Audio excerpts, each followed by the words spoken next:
So ayan mga kadrama-rama, alam ko pong inaabangan nyo po no, yung next na mangyayari po dito sa Abot Kamay na Pangarap dahil sobrang nakaka-tense na nga po no, tsaka nakaka-excite na nga din po talaga mga kadrama yung pinapakita ni Director every episode po dito sa Abot Kamay na Pangarap habang papalapit na nga po talaga yung pagtatapos nito. At alam naman po natin mga kadrama, yung last na nakita po natin talaga na episode dito sa Abot Kamay na Pangarap na kung saan talaga mga kadrama ay gusto sana tingnan ni RJ yung CCTV doon sa kwarto nga po talaga ni Doc Carlos at kung sino talaga yung pumasok po doon dahil pinagbibintangan nga po talaga nila Morgana at saka ni Zoe na itong si Annalyn daw po yung nag-inject po doon kay Carlos at nakita nga po talaga yung void na yun doon talaga sa coat ni Annalyn. At alam naman po natin mga kadrama na pinuntahan nga po talaga ni RJ itong IT na talagang nakatutok doon talaga sa camera na kung saan ay talagang pinagdidiinan din ng tao na yun na talagang si Annalyn daw yung may kasalanan. Syempre alam naman po natin na kasi yung tao na yun ay binayaran nga po talaga ni Moira kaya talagang ididiin niya talaga itong si Annalyn, diba?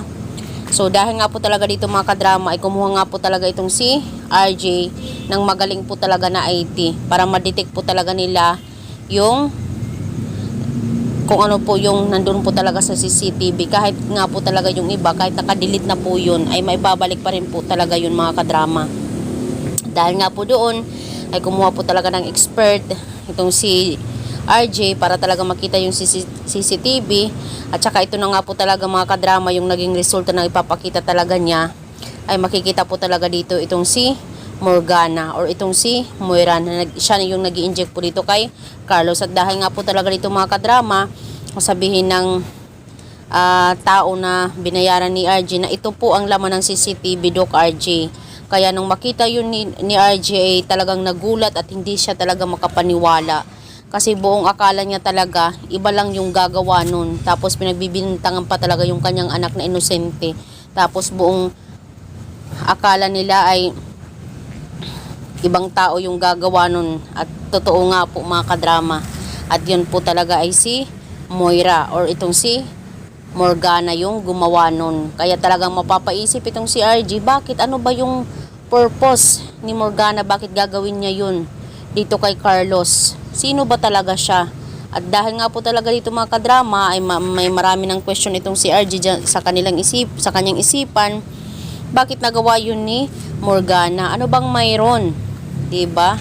Dahil dito ay papaimbestigahan din talaga yun ni RJ para talaga malaman nila yung katotohanan about talaga dito sa nangyayari. Kaya nalaman na talaga tuluyan ni RJ na itong si Morgana yung nagbayad doon sa IT nila para i-delete yung video na yun or yung CCTV footage na yun na nandun nitong si Moira na nag-inject kay Carlos. So mga kadrama, hoping nga po talaga ay lagot na itong si Morgana or itong si Moira, diba? So yun lang po mga kadrama, abangan lang po natin yung next na mangyayari. Don't forget to please like, share, and subscribe my channel. Bye!